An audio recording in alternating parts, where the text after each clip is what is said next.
একটা কথা বলতে চাই যে অমুসলিমরা যে কোনো প্রশ্ন করতে পারেন, আলোচনার ভেতরে আলোচনার বাইরে। এটা একটা সুযোগ, আর এই সুযোগ সবসময় আসে না। আমি যে কোনো প্রশ্নের উত্তর দিতে রাজি। আপনি যদি অমুসলিম হন, আমি সানন্দে আপনার প্রশ্নের উত্তর দেব, আলোচনার ভেতরে আলোচনার বাইরে, যে কোনো ধর্ম, যে কোনো প্রশ্ন। এটা আমার সৌভাগ্য। এখন আপনার প্রশ্নটা করেন। আমার প্রশ্ন আসলে আমার বন্ধুর জন্য। আমার বন্ধু একজন শারীরিক প্রতিবন্ধী। তার প্রশ্ন হলো, স্রষ্টা কেন মানুষকে পঙ্গু করে পৃথিবীতে পাঠান? কোরআনের কোন আয়াত বা নবী মোহাম্মদ সাল্লাল্লাহু আলাইহি সাল্লামের কোন হাদিসে কি বলা আছে কি কারণে স্রষ্টা মানুষকে প্রতিবন্ধী করে পৃথিবীতে পাঠান? আমার প্রশ্ন এটাই, আর আমার ধারণা এরপরে আমি আর কথা বলার সুযোগ পাবো না। তাই আমি ইসলামিক ইনফরমেশন সেন্টার এবং ডক্টর ফাতিমা মুসিফার আর ডক্টর জাকির নায়েককে ধন্যবাদ জানাচ্ছি আমাকে এই সুন্দর সুযোগ দেওয়ার জন্য। কেন, কি কারণে আল্লাহ কিছু মানুষকে পৃথিবীতে পাঠান পঙ্গুবাণী? ভাইরা, এর কারণটা হলো পবিত্র কোরআনে সূরা মুলকের 2 নম্বর আয়াতে উল্লেখ করা হয়েছে যে আল্লাযী খালাকাল মাউতা ওয়াল হায়াতা, তিনি আল্লাহ জীবন আর মৃত্যু সৃষ্টি করেছেন তোমাদের পরীক্ষা করার জন্য। এখন আপনি এই প্রশ্নটা করেছেন যে কিছু মানুষ কেন জন্মায় পঙ্গু হয়ে, আর কেউ গরিব, কিছু মানুষের জন্মগত কঠিন অসুখ থাকে। এই প্রশ্নটা হিন্দু দার্শনিকদের সমস্যায় ফেলে। আর এ কারণে হিন্দু দার্শনিকরা বলে থাকে একটা দর্শনের কথা, ওটা হলো সংস্কারা, জন্ম আর পুনর্জন্মের চক্র। যদি আপনি বেদ পড়েন, আমি সব ধর্মগ্রন্থ পড়েছি, বেদে বলা হচ্ছে পুনর্জন্মের কথা। পুনর মানে পরবর্তী, জন্ম মানে জীবন, পরবর্তী জীবন। এমনকি পুরানো মৃত্যুর পরের জীবনের কথা বলা হয়েছে, তবে সেটা বেদের মতো না যে জন্ম তারপর মৃত্যু, আবার জন্ম আবার মৃত্যু, আবার জন্ম আবার মৃত্যু, এমন কোন চক্র নেই। কিন্তু হিন্দু ধর্ম দর্শনের একটি প্রধান ভিত্তি হলো কর্ম। প্রত্যেক কর্মই আবার নির্ভর করে ধর্মের উপর। এর একটা অ্যাকশন আছে, রিয়াকশন আছে। আর এর উপর ভিত্তি করে হিন্দু ধর্মের দার্শনিকরা মনে করেন যে সম্ভবত আগের জীবনে এই লোকগুলো কোন অন্যায় করেছিল, তাই এই জন্মে তারা পঙ্গু হয়ে জন্ম নিয়েছে। যদিও এই কথা বেদের কোনো অনুচ্ছেদে নেই। বেদ হচ্ছে হিন্দু ধর্মের সবচেয়ে পবিত্র গ্রন্থ, আর বেদে এই সম্পর্কে আপনি কিছুই পাবেন না। সেখানে পাবেন শুধু পুনর্জন্ম, যার অর্থ পরবর্তী জীবন। খ্রিস্টানরা এটা বিশ্বাস করে, এমনকি মুসলমানরাও এটা বিশ্বাস করে, কারণ তারা এটার কোনো ব্যাখ্যা দিতে পারে না যে কেন কিছু মানুষ কঠিন অসুখ নিয়ে জন্মায়। হিন্দু দার্শনিকরা যুক্তি দেখায় যে মানুষ মারা যায়, তারপর রূপ পরিবর্তন করে। যদি আপনি আগের জন্মে খারাপ কাজ করে থাকেন, তাহলে এই জন্মে পঙ্গু হয়ে জন্মাবেন। তারা আরো বলছে যে যদি কোনো মানুষ ভালো কাজ করে থাকে, তাহলে সে উঁচু জাতে জন্মাবে, আর সবচেয়ে উঁচু স্তরের প্রাণী হচ্ছে মানুষ। এই জন্মে আপনি খারাপ কাজ করলে নিচু স্তরের প্রাণী হয়ে জন্মাবেন। হতে পারে একটা বিড়াল, একটা কুকুর, অথবা অন্য কোনো প্রাণী। যদি ভালো কাজ করেন তাহলে উঁচু স্তরে। আমি একটা প্রশ্ন করি, এখন পৃথিবীতে অপরাধের সংখ্যা বাড়ছে না কমছে? বাড়ছে না কমছে? বাড়ছে না কমছে? বাড়ছে। সবাই একমত, বাড়ছে। এখনকার দিনে পৃথিবীর জনসংখ্যা বাড়ছে না কমছে? বাড়ছে। যদি ধরে নিই যে খারাপ কাজ করলে নিচু স্তরে জন্ম হয়, তাহলে তো পৃথিবীর মানুষ কমে যাওয়া উচিত। পরও কথা থাকে, কেন কিছু মানুষ জন্মায় কেউ পঙ্গু হয়ে, কেউ গরিব হয়ে, কারো জন্মগত ত্রুটি থাকে? এর উত্তর দেওয়া আছে পবিত্র কোরআনের সূরা মুলকের 2 নম্বর আয়াতে। আল্লাযী খালাকাল মাউতা ওয়াল হায়াতা, তিনি আল্লাহ জীবন আর মৃত্যু সৃষ্টি করেছেন পরীক্ষা করার জন্য তোমাদের।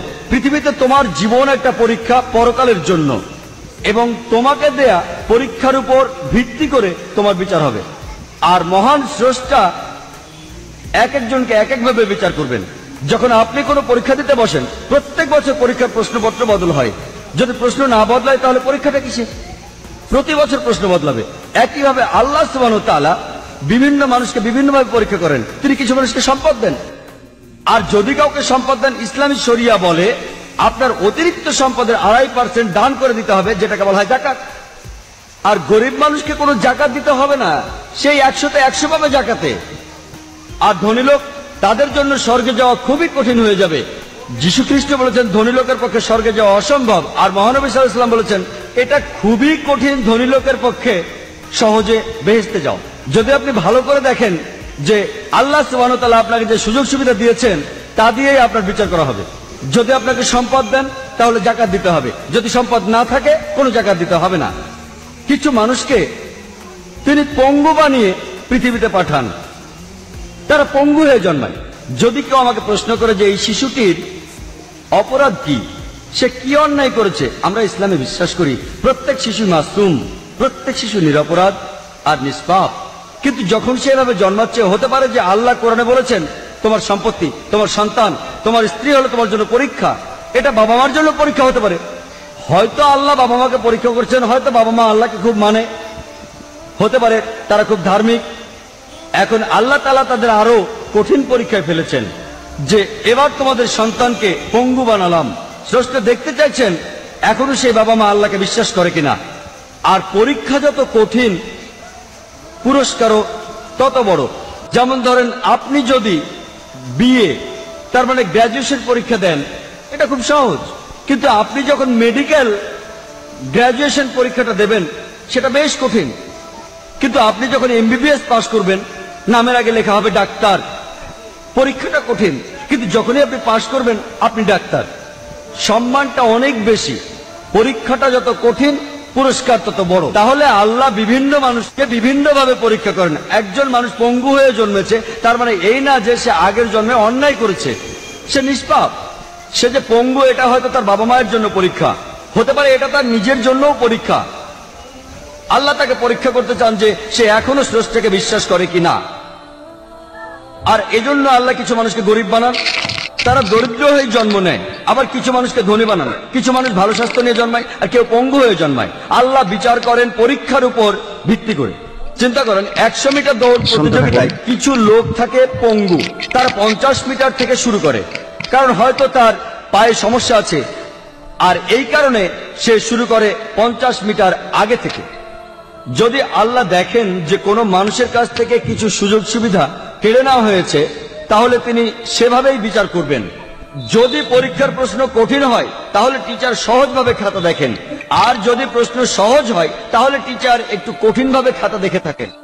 আর আল্লাহ তাআলা এক এক মানুষকে এক এক ভাবে তৈরি করেছেন, বিভিন্ন রঙে, বিভিন্ন ভাষায়, আলাদা আলাদা পরিবেশে।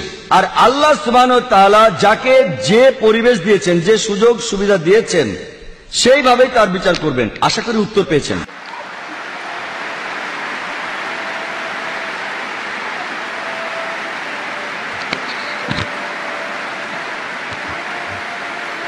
পুরোটাই দেখবেন।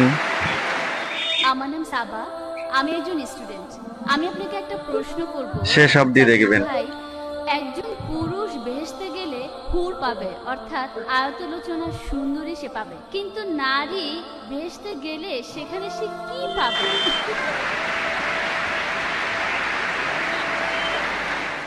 বোন, আপনি প্রশ্ন করলেন যে যখন কোন পুরুষ জান্নাতে যাবে, সে সেখানে হুর পাবে, সুন্দরী মহিলাদের। এখানে নারীরা কি পাবে তারা যখন জান্নাতে যাবে? পবিত্র কোরআনে এই হুর শব্দটার উল্লেখ আছে সব মিলিয়ে মোট 4টি জায়গায়।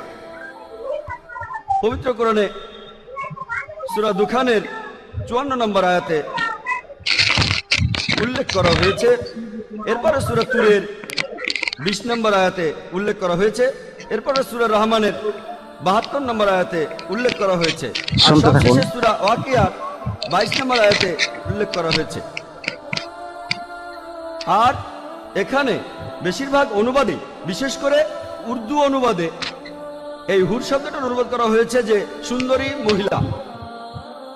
যদি এই হুর শব্দটার অর্থ হয়ে থাকে সুন্দরী মহিলা, তাহলে মহিলারা জান্নাতে গিয়ে কি পাবে? সত্যি বলতে এই হুর শব্দটা হলো বহুবচন।